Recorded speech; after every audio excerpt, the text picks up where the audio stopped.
विद्यार्थी मित्रो, आज आपण कॉम्प्लेक्स नंबर या चॅप्टर मधला एक्सरसाइज नंबर 1.1 आणि त्यातला 15 नंबरचा एक्झाम्पल इथे सॉल्व्ह करतोय. 15 नंबरचा एक्झाम्पल आहे prove that 1 + i⁴ into 1 + 1/i⁴ is equal to 60. म्हणजे या ठिकाणी दोन कॉम्प्लेक्स नंबर्सचा गुणाकार आपल्याला 16 दाखवायचा आहे.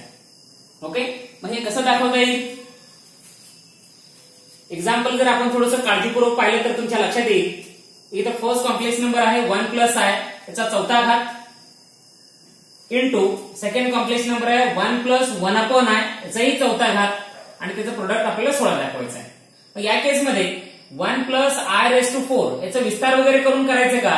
तर तसे केलं तरी चालू शकेल, पण याच्यात त्यावेळी जर केला तर वेळ खूप लागेल, वेळ जास्त लागेल. मग त्यापेक्षा काय करायचं ते तर आपण हा प्रॉब्लेम डिटेलमध्ये या ठिकाणी सॉल्व्ह करूया. तर हा प्रॉब्लेम इथे सॉल्व्ह करत असताना बघा मी काय सांगतोय, हे जे LHS आहे याचं कॅल्क्युलेशन करून आपण ते 16 दाखवणार आहोत. म्हणजे इथे आपल्याला काम करायचं आहे फक्त LHS वरती. मग हे LHS मी या ठिकाणी सेपरेटली कन्सिडर करतोय आणि त्याची व्हॅल्यू आपल्याला RHS इतकी मिळवायची आहे. म्हणून बघा मी काय लिहितोय, consider LHS left hand side of the problem. दिलेल्या एक्झाम्पलची एक बाजू आपण कन्सिडर करायचं आणि त्याच्यामध्ये सिम्प्लिफिकेशन करून ते आपण दुसऱ्या बाजू इतकी व्हॅल्यू मिळवायची. ठीक आहे, तर LHS मध्ये या ठिकाणी काय दिले, 1 + 1/i सॉरी फर्स्ट टर्म आहे 1 + i⁴ इंटू 1 + 1/i⁴ 1 + 1/i⁴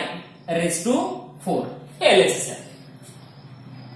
तर याच्यामध्ये हे जे टर्म आहे सेकंड ब्रॅकेटचा सेकंड टर्म 1/i, तर या 1/i ची व्हॅल्यू आपल्याला डायरेक्टली लिहिता येतं पहा. पण division of a complex number मध्ये 1/i ची व्हॅल्यू त्या ठिकाणी आपण कॅल्क्युलेट करून बघितलेलं आहे. तुम्हाला आठवत असेल तर पहा. तर या 1/i ची व्हॅल्यू आपण डायरेक्टली लिहू शकतो. इथे मी मेन्शन करतोय ते, तुम्ही वी नो दॅट म्हटला तरी चालेल किंवा सिन्स म्हणू शकता. 1/i this is always -i. खरं तर हे 1/i म्हणजे कॉम्प्लेक्स नंबरचे भागाकार आहे. मग याची व्हॅल्यू कॅल्क्युलेट करत असताना तुम्ही न्यूमरेटर आणि डिनॉमिनेटर मध्ये डिनॉमिनेटरच्या कॉन्जुगेटने मल्टिप्लाय करायचं. मग डिनॉमिनेटर मध्ये संख्या आहे i, मग i ची कॉन्जुगेट किती, -i. ओके, मग इथं न्यूमरेटर आणि डिनॉमिनेटर मध्ये जर आपण -i ने मल्टिप्लाय करून सिम्प्लिफाय केला तर तुम्हाला 1/i ची व्हॅल्यू डायरेक्टली मिळून जाईल -i. ओके, तर या 1/i च्या ऐवजी आपण -i या ठिकाणी ठेवायचं आहे. हे पहिला चेंज करूया. म्हणजे आपल्याला इथे पुढे लिहिता येईल पहा, the above expression is equal to first bracket 1 + i⁴ आहे असं मांडतोय मी. आणि आता या सेकंड ब्रॅकेट मध्ये सेकंड टर्म 1/i जे आहे त्याच्याऐवजी आता आपल्याला लिहायचं आहे -i. घातांकातली संख्या 4 आहे असं. फक्त इथं बदल काय केलेला आहे, तर या 1/i च्या ऐवजी -i मी मांडलेला आहे. ओके, कारण 1/i ची व्हॅल्यू -i असते म्हणून. आता ब्रॅकेट मध्ये दोन्ही संख्या आपण काळजीपूर्वक पाहिल्या तर तुमच्या लक्षात येईल की फर्स्ट ब्रॅकेट मध्ये जो नंबर आहे 1 + i आणि यानंतर दुसऱ्या ब्रॅकेट मध्ये जो नंबर आहे 1 - i, हे दोन्ही एकमेकांचे काय आहे, तो कॉम्प्लेक्स कॉन्जुगेट आहे. कारण या दोन कॉम्प्लेक्स नंबरच्या इमॅजिनरी पार्टच्या साइन मध्येच फक्त फरक आहे. या दोन्ही कॉम्प्लेक्स नंबरचे रिअल पार्ट सारखेच आहेत. फर्स्ट ब्रॅकेट मध्ये सुद्धा रिअल पार्ट 1 आहे, सेकंड ब्रॅकेट मध्ये सुद्धा रिअल पार्ट 1 आहे. बदल कुठे झालेला आहे, फक्त इमॅजिनरी पार्टच्या साइन मध्ये बदल झालाय. म्हणजे 1 + i आणि 1 - i हे एकमेकांचे कॉम्प्लेक्स कॉन्जुगेट आहे. या सिच्युएशन मध्ये त्यांचे घातांक जर आपण पाहिला तर ते पण दोन्ही सेम आहेत. ओके, मग घातांक सेम आहे आणि बेस मध्ये नंबर्स हे वेगवेगळे आहेत. या केसमध्ये असा एक घातांकाचा नियम आपण याच्या आधी स्टडी केलेला असेल की तो असा आहे, मी इथं तो मेन्शन करतोय, since we know one law of indices, that is a⁻m into b⁻m. बघा मी काय सांगतोय, दोन घातांकित संख्येचा गुणाकार आहे a⁻m into b⁻m. पहिल्या घातांकित संख्येच्या बेस मध्ये a आहे आणि इंडेक्स मध्ये m आहे. दुसऱ्या संख्येच्या बेस मध्ये b आहे आणि इंडेक्स मध्ये m आहे. थोडक्यात या दोन्हीच्या गुणाकारामध्ये एक्सपोनंट जे आहे, घातांक जे आहे, त्याला तुम्ही पॉवर म्हटलं तरी चालेल, तो संख्या फक्त सारखा आहे, बेस मात्र या ठिकाणी बदल आहे. या केसमध्ये हा सेम इंडेक्स घातांकातले जे सेम नंबर आहे m तो आपण कॉमनली घेऊन असं म्हणू शकतो a into B raise to m. Okay, a raise to m into B raise to m. a raise to m into B raise to m याच्यामध्ये घातांकातली संख्या m दोन्ही ठिकाणी सारखाच आहे.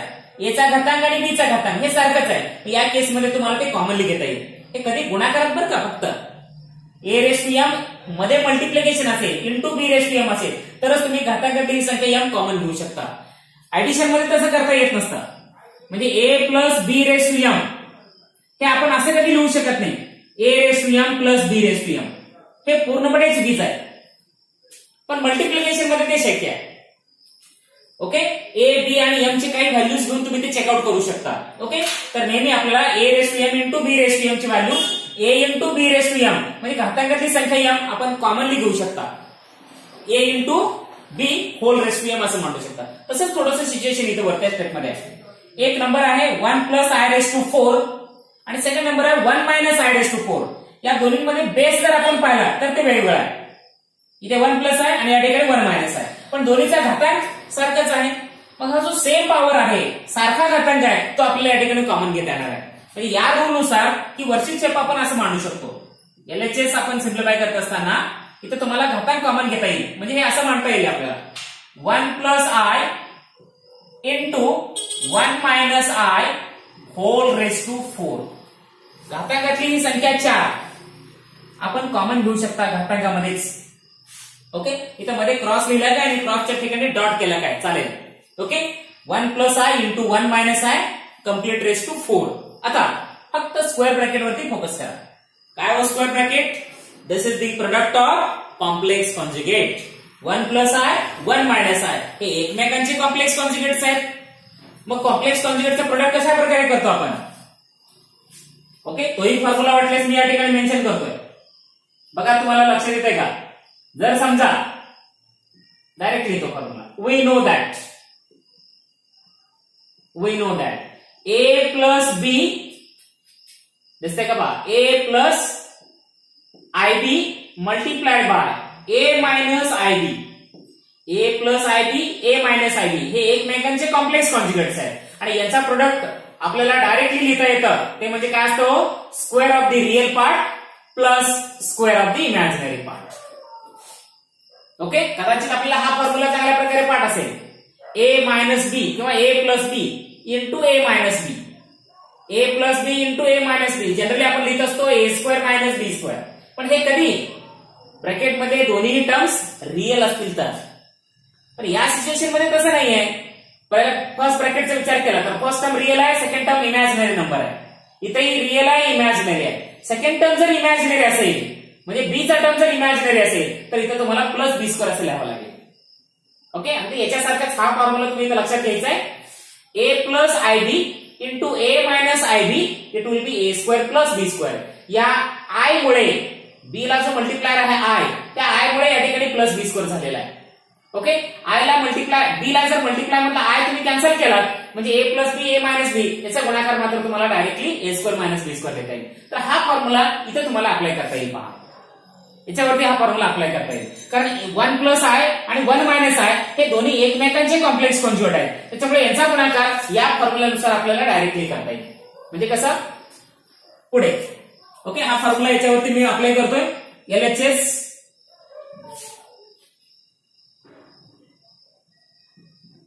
Is equal to square bracket मध्ये calculation करायचं आहे. या संख्येला आपण a प्लस आय बी म्हणायचं आहे. म्हणजे इथं a ची व्हॅल्यू 1 आहे आणि b ची व्हॅल्यू किती आहे? तोही 1 आहे. b कशाला म्हणतोय आपण? आय ला मल्टिप्लाय मध्ये आलेल्या संख्येला b म्हणतोय.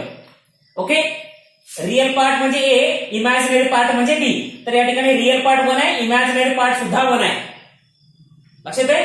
हा नंबर आहे a प्लस आय बी च्या स्वरूपातला आणि हा दुसरा नंबर आहे a मायनस आय बी च्या स्वरूपातला. त्याच्यामुळे या दोन्हीचा गुणाकार या फॉर्म्युल्यानुसार आपल्याला डायरेक्टली करता येईल. आणि ते करत असताना आपण काय करायचं?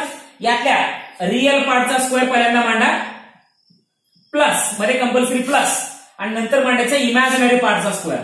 पण या कॉम्प्लेक्स नंबर मध्ये रिअल पार्ट आणि इमॅजिनरी पार्ट दोन्हीही सेम आहेत. 1 1 याच्यातले घ्या किंवा याच्यातले घ्या, काय फरक पडत नाही.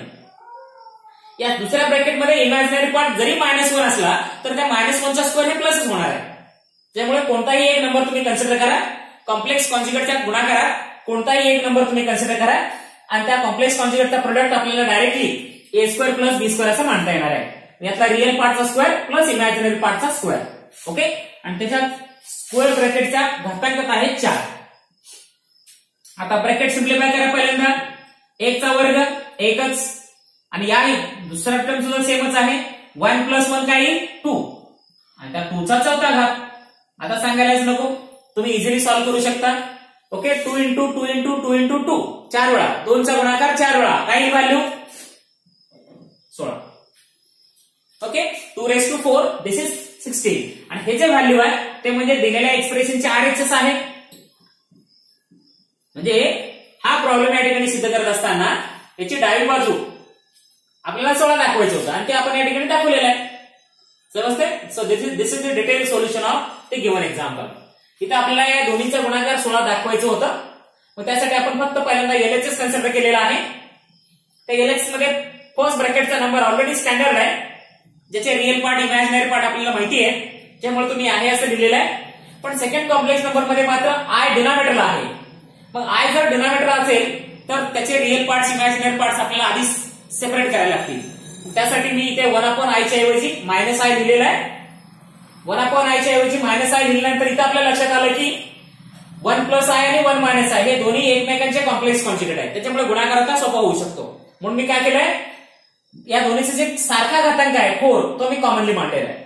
त्यानंतर 1 प्लस आय आणि 1 - i यांचा गुणाकार या फॉर्म्युलेनुसार आपल्याला लिहिता येईल 1 स्क्वेअर प्लस 1 स्क्वेअर, रिअल पार्टचा स्क्वेअर प्लस इमॅजिनरी पार्टचा स्क्वेअर आणि पुढे ब्रॅकेटचं ऍडिशन 2, घातांकाची संख्या 4 आहे असं, मग 2 चा चौथा घात 16 ते म्हणजेच RHS आहे. तर इथे आपण LHS कन्सिडर करून ती व्हॅल्यू RHS इतकी मिळवलेली आहे, म्हणजे हे सिद्ध झालं. पुढे म्हणू शकता तुम्ही हेन्स प्रूव्ड.